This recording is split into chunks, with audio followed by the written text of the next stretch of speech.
بسم الله الرحمن الرحيم. الحمد لله رب العالمين والعاقبة للمتقين والصلاة والسلام على أشرف الأنبياء والمرسلين ومن تبعهم بإحسان وإيمان إلى يوم الدين وبعد.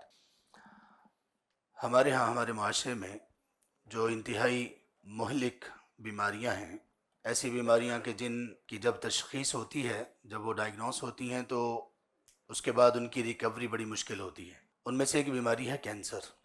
جب ہم اپنے معاشرے میں دیکھتے ہیں تو عام طور پر اس بیماری کا پتہ تب چلتا ہے جب نقصان کافی ہو چکا ہوتا ہے، اتنا کہ اس کی ریکوری بھی کبھی کبھی مشکل ہوتی ہے.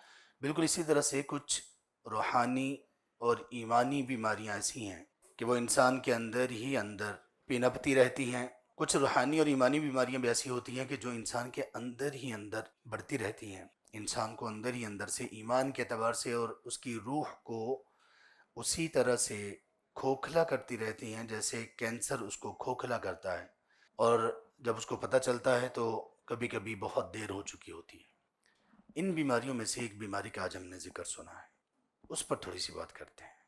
اگر ہم لوگ سنجیدہ ہیں اپنی روح کی صحت و تندرستی کے بارے میں، اگر ہمیں کسی بھی طرح سے اپنے ایمان کی فکر ہے، تو یہ آج کی جو بات ہے اور آج کی جو چند آیات ہم سیکھیں گے یہ ہمارے لیے بڑی اہم ہیں، اور ممکن ہے کہ اس مہلک بیماری سے ہمیں نجات مل جائے. میں اس کو جو بار بار مہلک کہہ رہا ہوں نا، وہ اس لیے کہہ رہا ہوں کہ اللہ کے رسول صلی اللہ علیہ وآلہ وسلم، ہمارے ماں باپ آپ پر قربان، ہماری نسلیں، ہماری اولادیں آپ پر قربان، ہمارا مال و دولت آپ پر قربان، ہمارا جسم و جاں آپ پر قربان، صلی اللہ علیہ وآلہ وسلم. آپ نے اس بیماری کو مہلک کہا ہے، آپ نے کہا ہے کہ یہ ہلاک کر دینے والی بیماری ہے. اس بیماری کا ذکر کرنے سے پہلے، بلکہ یہ دو بیماریاں ہیں، ایک دوسری کے ساتھ منسلک ہے اور دونوں ہی اسی طرح کی بیماریاں ہیں، دونوں کا ذکر کرتے ہیں. ہم نے سورۃ الحشر میں ایک آیت سنی، آیت نمبر 18 ہے، اور آیت نمبر 17 میں اللہ تعالیٰ نے ہمیں ایک نصیحت کی، یا ایھا الذین آمنوا، اے وہ لوگوں جو ایمان کا کلیم کرتے ہو، جو کہتے ہو کہ ہم ایمان والے ہیں، اتقوا اللہ، دیکھو اللہ کا تقوی اختیار کرو، یعنی اللہ تعالیٰ کی نافرمانی سے بچاؤ اپنے آپ کو. اور اللہ کی نافرمانی سے بچانے کے لیے جو چیزیں مددگار ثابت ہوتی ہیں ان میں سے ایک بتائی اس آیت میں، وَلْتَنظُرْ نَفْسٌ مَّا قَدَّمَتْ لِغَدٍ. اگر اللہ کا تقوی اختیار کرنا چاہتے ہو تو ایک کام کرو، اور وہ یہ ہے کہ تم لوگ اپنے کل کے بارے میں، اپنی آخرت کے بارے میں سوچو کہ میں نے کیا تیاری کر رکھی ہے. صرف یہ سوچ جس بندے میں آ گئی، پیدا ہو گئی، وہ اسے تقوی پر کھڑا کر دے گی. یہ ایک نصیحت ہو گئی، اور اس آیت کا اختتام دوبارہ واتقوا اللہ پر کیا. اس کے بعد جو آیت ہے، جو ایسی بیماری ہے جو ہمارے اندر ہی اندر ہمارے ایمان کو بہت ڈیمیج کر دیتی ہے اور ہمیں پتہ بھی نہیں چلتا، وہ کیا ہے؟ وَلَا تَكُونُوا كَالَّذِينَ نَسُوا اللَّهَ. دیکھو تم ان لوگوں کی طرح نہ ہو جانا جن لوگوں نے اللہ تعالیٰ کو بھلا دیا. اور وہ بیماری کیا ہے؟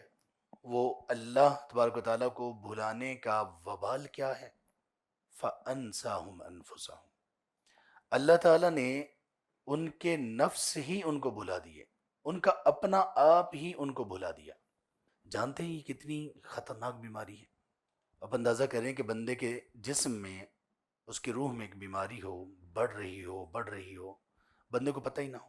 اس لیے ہم کہتے ہیں نا کہ اللہ تعالیٰ کی جو بہت بڑی بڑی نعمتیں ہیں، ان نعمتوں میں سے ایک نعمت ہے درد کا احساس. صرف انسانوں میں اگر درد کا احساس ختم ہو جائے تو انسان بہت تیزی سے مرنا شروع ہو جائے. کیوں؟ انسان کے جسم میں، مثال کے طور پر ہمارے جسم میں کوئی چیز بھی نارمل انداز سے اپنے اعتدال سے جیسے ہی نکلتی ہے، جسم الارم بجاتا ہے. وہ الارم کس کس صورت میں ہوتے ہیں؟ ایک ان میں سے الارم درد کی صورت میں ہوتا ہے. درد ہمیں بتاتا ہے، کبھی ہمیں فلاں جگہ پہ پین ہے، فلاں جگہ پہ پین ہے، پتہ چلتا ہے فلاں کو یہ ایشو نکل آیا، یہ ایشو نکل آیا، اور ہم اس کا علاج کروا لیتے ہیں. کتنا بڑا اللہ کا کرم اور فضل ہے یہ درد. لیکن انسان کو اگر درد ہی ختم ہو جائے تو اب اندازہ کریں کہ اللہ اکبر، اس کو چوٹ لگ جائے، مثال کے طور پر کوئی گہرا زخم آ جائے. کبھی کبھی حادثات میں ایسا ہو جاتا ہے، اللہ تعالیٰ رحم کریں، اس کے جسم کا کوئی عضو، کوئی حصہ الگ ہو جائے، اسے پتہ بھی نہیں چلے گا، الا یہ کہ جب اس نے اس کو استعمال کرنا ہوگا. درد کتنی اللہ کی نعمت ہے. اب یہ والا جو درد ہے نا کہ ہم اپنے آپ کو بھلا بیٹھے ہیں، اس کا ہمیں ادراک نہیں. کتنی بڑی شامت، کتنا بڑا وبال ہے. اپنے آپ کو بھلانے کا کیا مطلب ہے؟ اب سارے ہم یہ ایک ڈائگنوسٹک ایک تھیوری یا ایک سٹیٹمنٹ ہے، ہم سب اپنے آپ کو دیکھیں. ہم نے کہیں اپنے آپ کو بھلا تو نہیں دیا ہوا. اپنے آپ کو بھلانے کا کیا مطلب ہے؟ کبھی ہم نے ہمارے بارے میں سوچا ہے کہ میں کیا ہوں، میں کیوں ہوں، میں کب تک ہوں، اور میری منزل کیا ہے؟ یہ چار چیزیں اگر ہم سوچتے ہیں تو تب اس کا مطلب یہ ہے کہ ہمیں یاد ہیں. اور اگر ہم ہمیں ہی بلا چکے ہیں تو یہ ان بڑی بڑی بیماریوں میں سے ایک بیماری ہے جو بندے کے ایمان کو تباہ کر دیتی ہے. اللہ تعالیٰ نے اس بیماری کا کہاں ذکر کیا؟ کہا دیکھو ان لوگوں کی طرح نہ ہونا تم لوگ جن لوگوں نے اللہ کو بلا دیا. جب ان لوگوں نے اللہ تعالیٰ کو بلا دیا، اس کی شامت اعمال، اس کی پھٹکار اور اس کا وبال یہ ہوا کہ اللہ تعالیٰ نے ان کے نفس ان کو بلا دیے. ہم کن چیزوں میں لگے ہوئے ہیں؟ تھوڑا سا اپنے آپ پر، اپنی محنتوں پر غور کریں. تھوڑا سا دیکھیں کہ ہماری ساری جو کوششیں کس چیز کے لیے ہیں. کہیں ہم ایسا تو نہیں کہ جو کچھ بھی کر رہے ہیں وہ ہمارا نہیں ہے. ہم جو کچھ بھی کر رہے ہیں وہ ہمارے لیے نہیں ہے. ہم اپنی قبر میں اکیلے ہوں گے. ہم اپنے حشر میں بالکل کسی رشتے ناتے سفارش سب سے بالکل بیگانہ ہوں گے. ہم کتنا اپنے آپ کو یاد کرتے ہیں؟ کیسے زندگی تیزی سے گزر رہی ہے. زندگی یوں گزرتی رہی، برف جیسی پگھلتی رہی، میں تو بھرتا رہا مٹھیاں، ریت پھر بھی سرکتی رہی. زندگی ایسے چل رہی ہے کہ نہیں چل رہی ہے؟ زندگی تیری تلاش میں ہم اتنا چلتے ہیں کہ مر جاتے ہیں. لیکن زندگی کا کیا آپ کو کیا ملے گا اس زندگی سے؟ جب ہم نے اس کو پتہ جان لیا، اب اس سے وہ اگلی بیماری شروع ہوتی ہے جو میں آپ کو بتانے والا ہوں، جس کو اللہ کے رسول صلی اللہ علیہ وآلہ وسلم نے کہا ہلاک کر دینے والی ہے. وہ اسی سے پیدا ہوتی ہے. آپ لوگوں نے واقعات سنے ہوں گے. اب یہ والے واقعات ہمارے ہر روز کی خبروں کی زینت ہوتے ہیں، کسی ایک دن کی بات نہیں ہے. آپ نے واقعہ سنا ہوگا، وہ سیالکوٹ میں کچھ ہفتے مہینے پہلے ایک خاتون کی ڈیڈ باڈی ملی، لاش ملی. وہ کچھ اس طرح سے ملی، اللہ رحم کریں، کہ اس کے جسم کے اعضاء کو کاٹ دیا گیا تھا، ٹانگیں الگ، ہاتھ الگ، اور مختلف جگہ پہ اس کو پھینک دیا گیا تھا. اس کی لاش ملی، اسے اکٹھا کیا گیا. انویسٹیگیشن ہوئی تو پتہ چلا کہ یہ کام کیا تھا اس کی اپنی ساس نے، اپنے ایک داماد اور شاید اپنی ایک بیٹی کے ساتھ مل کر. آپ یعنی تصور کر سکتے ہیں کہ کوئی بندہ اتنی درندگی پر بھی آئے گا؟ ایک خبر نکلتی ہے کہ ایک ہنستے بستا ایک گھرانہ ہے، شوہر ہے، بیوی ہے، بچے ہیں، اور ان کا ایک بزنس ہے، کاروبار ہے، دکان سی ہے، اس پہ ایک لڑکا بھی کام کرتا ہے. تو پھر اچانک شوہر کی موت ہو جاتی ہے. وہ جو لڑکا کام کرتا ہے دکان پر، وہ کچھ عرصے کے بعد کسی جرم میں پکڑ لیا جاتا ہے. جب اس جرم کے بارے میں اس سے اعتراف کروایا جاتا ہے، اسے پوچھا جاتا ہے کہ بتاؤ اور کون کون سے جرم کیے، تو اس نے، اللہ اکبر، اللہ تعالیٰ جس کے پردے کھول دیں اس دنیا میں، آخرت میں تو کھلیں گے. بڑی تکلیف دہ چیزیں ہیں. گناہ کرتے ہوئے بندے کو خیال ہونا چاہیے کہ اللہ دیکھ رہے ہیں. اگر اللہ نے پردہ چاک کر دیا تو بڑا معاملہ خراب ہوگا. پتہ یہ چلا کہ وہ بندہ جو دکان پہ کام کرتا تھا، اس خاتون سے ناجائز تعلقات تھے، اور انہی تعلقات میں رکاوٹ اس کا شوہر تھا.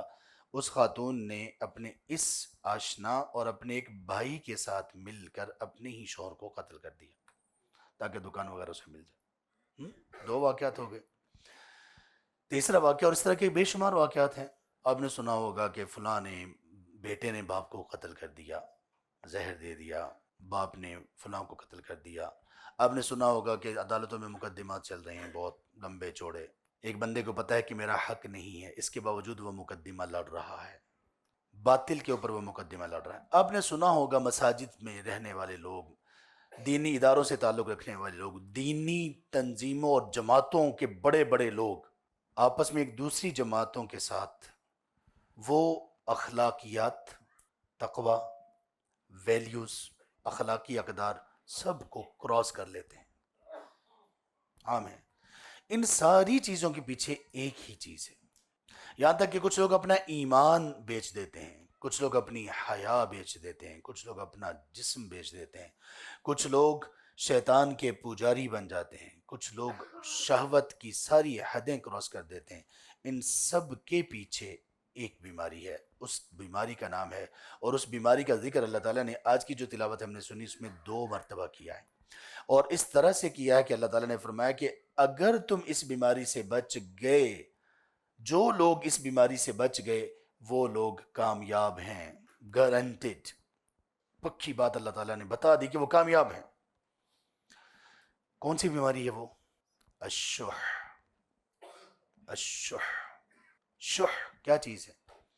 سورہ حشر ہم نے سنی، آج کی جو پہلی سورہ ہم نے سنی، اس میں آیت نمبر 9 میں اللہ تعالیٰ نے فرمایا وَمَن يُوقَ شُحَّ نَفْسِهِ فَأُولَٰئِكَ هُمُ الْمُفْلِحُونَ، جو بندہ اپنے نفس کی شح سے بچا لیا گیا یہی تو لوگ ہیں کامیاب۔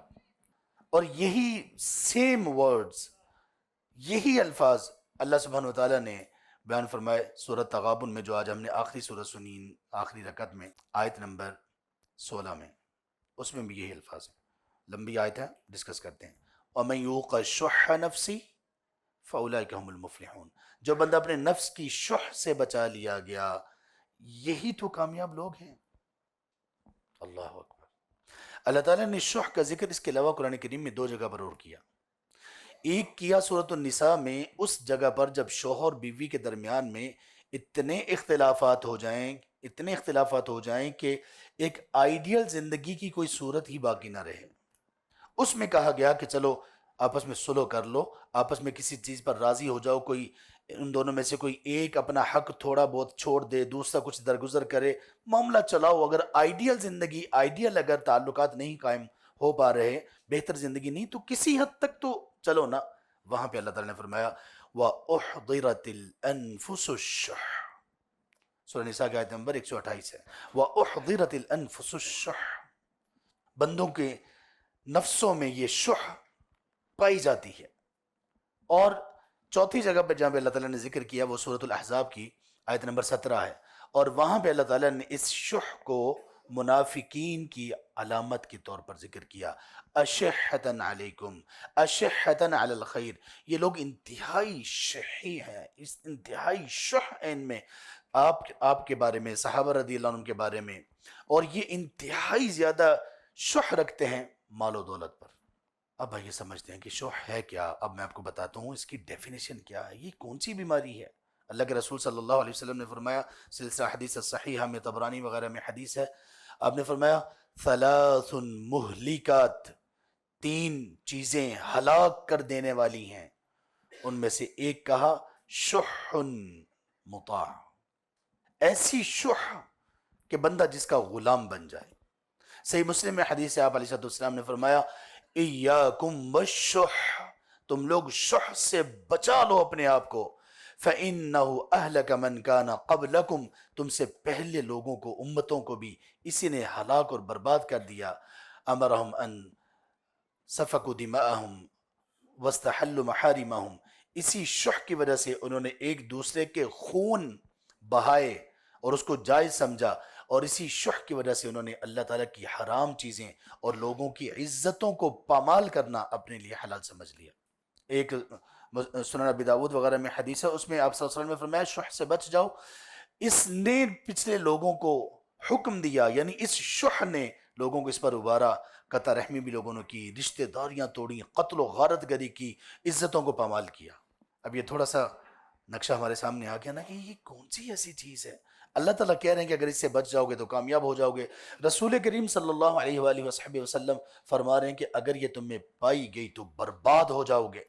قتل کرنا، درندگی سے قتل کرنا، یہ تمہارے لیے مشکل نہیں رہے گا اگر یہ بیماری تم میں آ گئی۔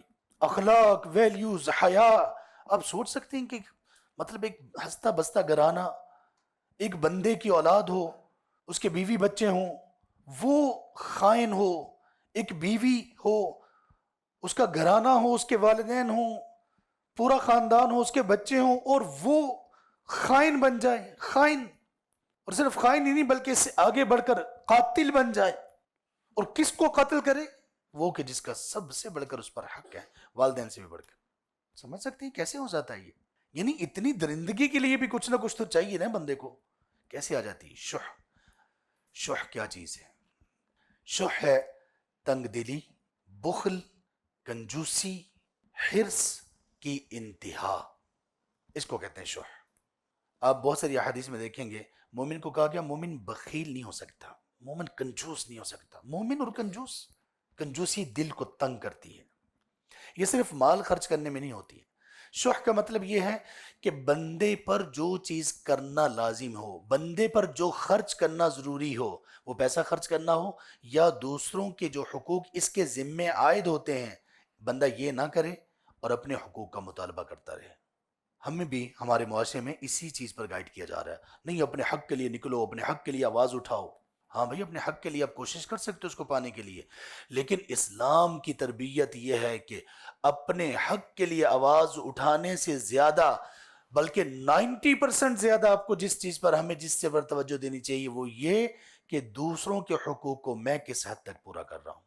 اس پر 90% توجہ ہونی چاہیے کہ میری جو ذمہ داریاں ہیں، جو دوسروں کے حقوق ہیں، میری جو رسپانسبلٹیز ہیں، جو دوسروں کے رائٹس ہیں، میں ان کو کتنا پورا کر رہا ہوں.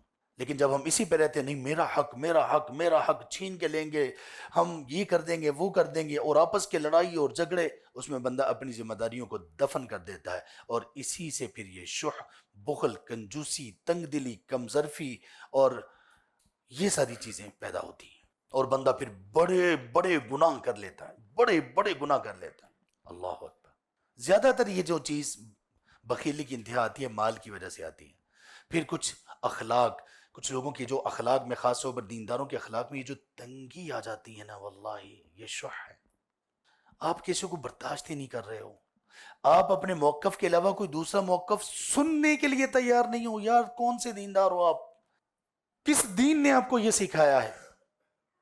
مساجد میں لڑائی جھگڑے ہیں، جماعتوں میں لڑائی جھگڑے ہیں، دین کا کام کرنے والی جماعتیں ہیں، کام یہ ہو رہا ہے کہ فلاں دین کے گروپ کو، فلاں دین کی جماعت کو ایسی کی تیسی دگڑا لگانا ہے. کہاں شیطان نے آگے پھنسا؟ یہ کینسر ہے ایمان کا، یہ کینسر ہے روح کا، برباد کر کے رکھ دے گا، برباد کر کے رکھ دے گا. دیکھیں کتنی چیزیں بیان کی اللہ کے رسول صلی اللہ علیہ وسلم نے، اللہ تعالیٰ نے کیسے بیان کی. اب آئیے یہ دونوں آیات، دونوں چیزیں جس میں اللہ تعالیٰ نے فرمایا کہ جو بندہ اپنے نفس کی شح سے، اپنے نفس کی انتہا کی بخیلی، حرص اور لالچ اور کم تنگ دلی سے بچا لیا گیا وہ کامیاب ہے. ان کا کن آیات میں بتایا گیا؟ ہمارے ہاں دینداروں میں جو بیماریاں پائی جاتی ہیں ان میں ایک حسد بھی ہے.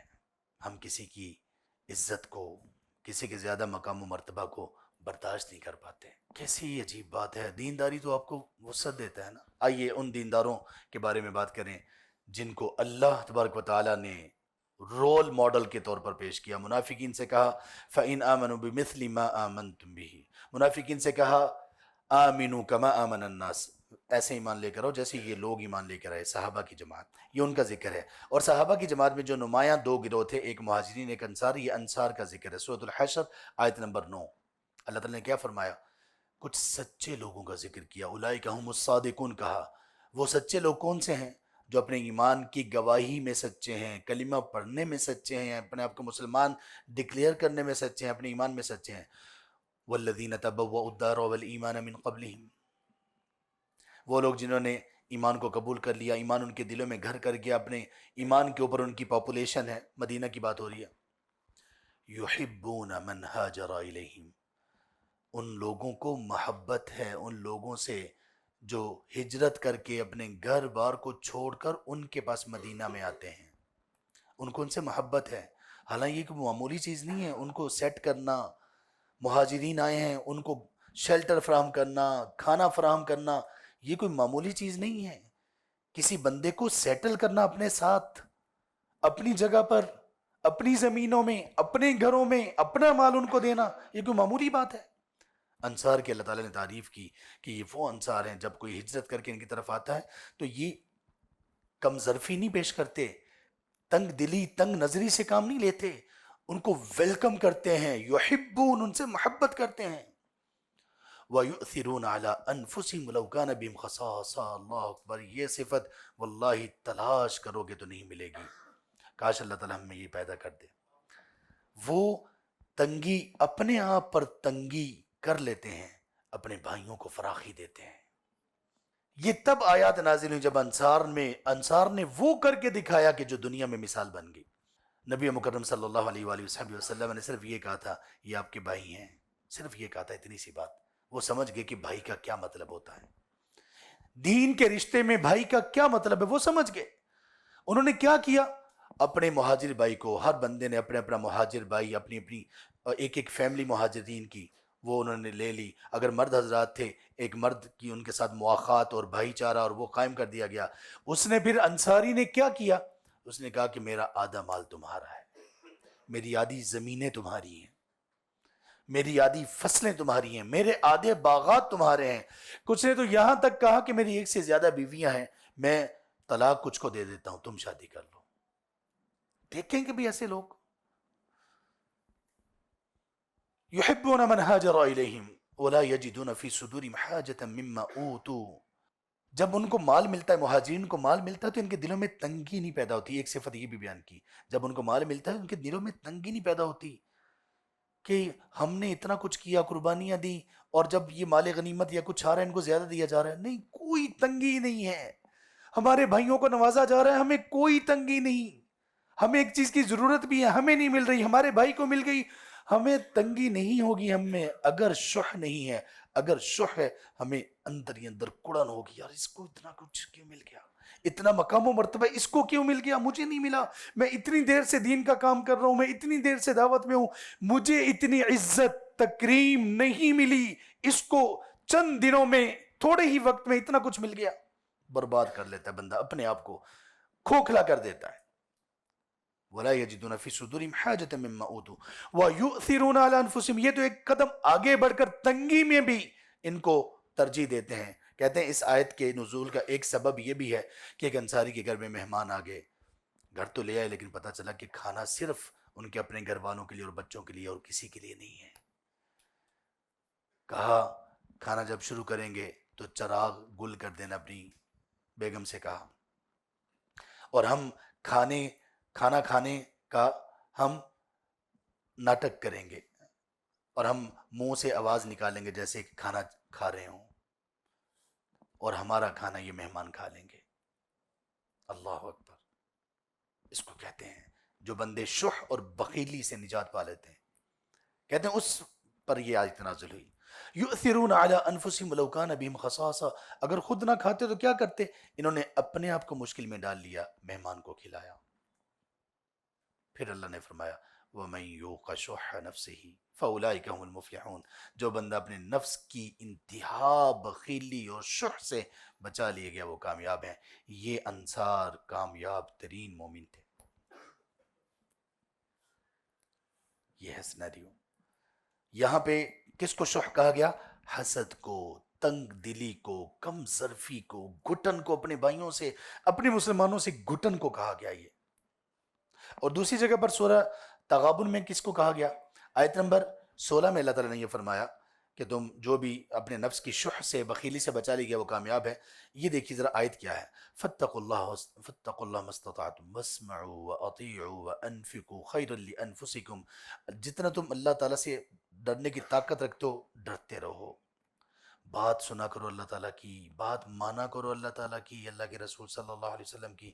وَأَنفِقُوا خرچ کرتے رہو، سنبھال کے نہ رکھو، جوڑ کے نہ رکھو، خرچ کرو، نکالو، جو نکالو گے وہ تمہارا ہے. پھر کہا وَمَن يُوقَ شُحَّ نَفْسِهِ فَأُولَٰئِكَ هُمُ الْمُفْلِحُونَ. ابھی آیت نمبر 16 ہے. آیت نمبر 15 کیا ہے؟ اِنَّمَا أَمْوَالُكُمْ وَأَوْلَادُكُمْ فِتْنَةٌ. تمہارے مال اور اولاد فتنہ ہیں. کیسے فتنہ ہے؟ اگر تم نے کسی بھی طرح کی گھٹن اپنے بچوں سے رکھی یا اپنے بچوں کی وجہ سے دوسروں سے رکھی، فتنہ بن جائے گا. اب دیکھیں کتنے خاندانوں میں لڑائی جھگڑے، ایک بھائی ہے دوسرا بھی بھائی ہے، یہ بھائی آپس میں شدید مخالفت، شدید عداوت، اور بچے بھی اسی طرح سے اسی آگ میں جل رہے ہیں. دادا پر دادا ایک ہیں، آگے جو لوگ ہیں اولاد سارے آپس میں شدید مختلف ہیں. فتنہ بن گیا نا یہ مال اور اولاد ان کے لیے.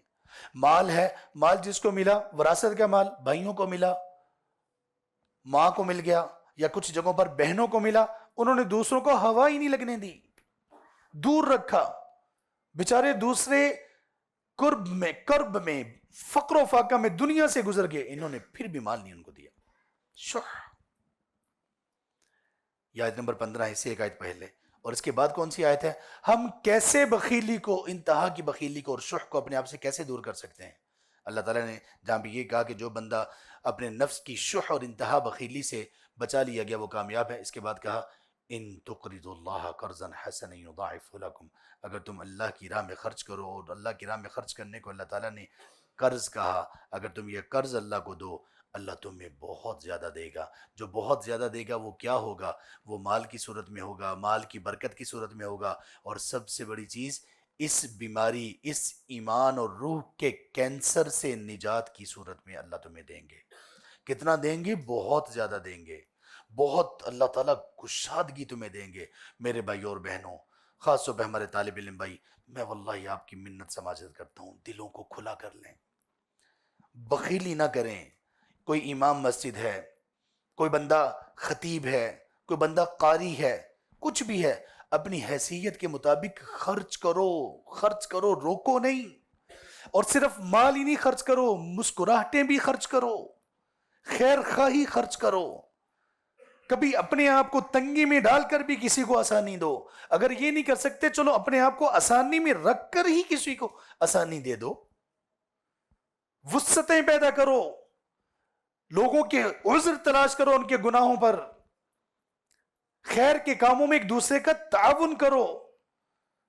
اور جو گھر والے لوگ ہیں، میں ان کو نصیحت کرتا ہوں، ان کے بارے میں میں کہتا ہوں، اللہ کے لیے اپنے گھروں میں دیکھیں، کسی کا حق تو نہیں مارا ہوا، کسی اپنے کے ہی حق کو غصب تو نہیں کیا ہوا، اپنے ہی کسی بندے کے حق کو، اپنے ہی بھائی کو، اپنی ہی بہن کو، اس کے کسی حق کو مارا تو نہیں ہوا ہم نے.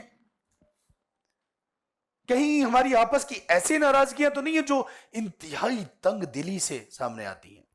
یہاں میری اولاد بھی موجود ہے، میرے بچے بھی موجود ہیں، اللہ کرے وہ سن رہے ہوں، غور سے سن رہے ہوں. میں ان کو نصیحت کرتا ہوں، بچوں اپنے دل واللہ وسیع رکھو، وسیع رکھو، لوگوں کی غلطیوں سے درگزر کرو. اور یہی جو میں اپنے بچوں کے لیے پسند کرتا ہوں، باقی سب کے بچوں کے لیے بھی پسند کرتا ہوں. اپنے دل وسیع رکھو، کشادہ رکھو، کہیں شح کا شکار نہ ہو جانا. کینسر ہے یہ، ایمان کی بربادی ہے، تباہی پھر جائے گی. آپ کی نمازیں برباد ہو جائیں گی، روزے، حج، زکاتیں سب خراب ہو جائے گا اگر تم لوگوں میں یہ چیز آئی. درگزر کرنا سیکھو. سارے لوگ ایک جیسے نہیں ہیں. اس دنیا میں ہم زندگی گزار رہے ہیں، یہ زندگی ہے، دنیا ہے، یہ جنت نہیں ہے کہ ہر بندہ نقص اور عیب سے پاک ہو. ہم فرشتے بھی نہیں ہیں کہ نقص اور عیب سے پاک ہوں. ہم سے بھی غلطیاں ہوتی ہیں، سو دوسروں سے بھی ہوں گی. اپنے ہی گھر میں، ایک ہی گھر میں رہنے والے آپس میں کیسے اب تنگ دلی سے رہو گے؟ کیسے اب اپنے ظرف کو تنگ کرو گے؟ کیسے ایک دوسرے کا حق مار کر رہو گے؟ کیسے ایک دوسرے کی غلطیوں سے تجاوز نہیں کرو گے؟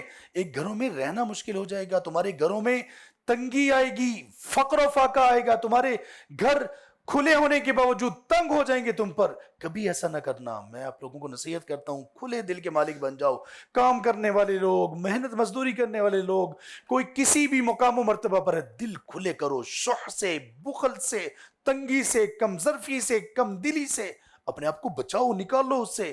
آپ کو ایسا لگے گا کہ آپ ایک آزاد زندگی گزار رہے ہیں، ورنہ اپنے نفس کے غلام بن جاؤ گے. اور وہ جو نبی صلی اللہ علیہ وسلم نے فرمایا نا کہ 3 چیزیں ہلاک کرنے والی ہیں، اس میں کہا شحن متاع، بندے میں بخیلی کی انتہا پیدا ہو، اور پھر بندہ اس بخیلی کی انتہا اس کی بات مانے. یعنی جیسے اس کی بخیلی، جیسے اس کے دماغ میں آ رہا ہے بس اسی طرح سے کرتا جائے. گھنونے، جرم، تنگ دلی، تنگ نظری، حسد، کینہ، بغض، کسی کو ہنستا دیکھ نہ سکنا، کسی کو پھلتا پھولتا دیکھ نہ سکنا، کسی کے اوپر نعمت ہوتی جل جانا، سڑ جانا. اللہ اکبر، کیسے بندہ اپنے آپ کی ہی جہنم اور آگ میں اپنے آپ کو جلاتا ہے.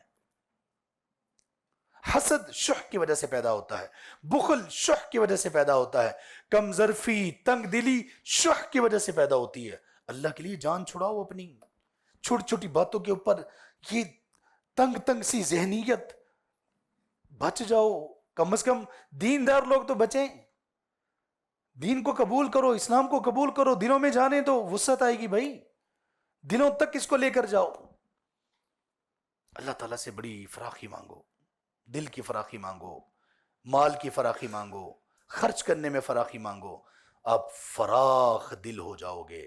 جب آپ فراخ دل ہو جاؤ گے اللہ تعالیٰ پھر آپ کو نوازیں گے بھی بہت. کیسے نوازیں گے؟ اللہ تعالیٰ نے کہہ دیا کامیاب ہو جاؤ گے. جب اللہ تعالیٰ کہہ رہے ہیں کامیاب تو پھر اللہ جس کو کامیابی کہتے ہیں وہی تو کامیاب بھی ہے.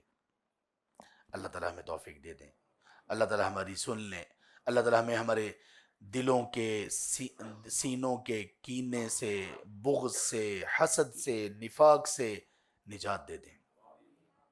اللہ تعالیٰ ہمیں ہمارے مال کا، ہماری حرص اور لالچ کا غلام نہ بنائیں. اللہ تعالیٰ ہمیں ہمارے مال کا مالک بنائیں. اللہ ہمیں ہمارے مال کا غلام نہ بنائیں. اللہ تعالیٰ ہمیں ہماری خواہشات کا مالک بنائیں. اللہ ہمیں اپنی خواہشات کا غلام نہ بنائیں. اللہ تعالیٰ ہماری خواہشات کو ہماری کنٹرول میں کر دیں، خواہشات کے کنٹرول میں ہمیں اللہ تعالیٰ نہ دے دیں. اللہ ہمیں دل کی فراخی دے دیں. اللہ تعالیٰ ہمیں لہجوں کی، انداز کی، اخلاق کی وسعت نصیب کر دیں. یا رب ہمارے بس کی بات نہیں ہے، بڑا مشکل ہے اے اللہ، لیکن تجھ سے پر امید ہے. اے اللہ تو ہمیں یہ وسعت کشادگی عطا فرما دے. اے اللہ تو اپنی رحمت سے ہمیں اس شح سے، اس انتہا کی بخیلی اور تنگ دلی اور کمزرفی سے بچا لے. اور اے اللہ تو ہمیں کامیاب لوگوں میں شامل کر دے. آمین یا رب العالمین. سبحانک اللہم و بحمدک، اشہد ان لا الہ الا انت، استغفرک.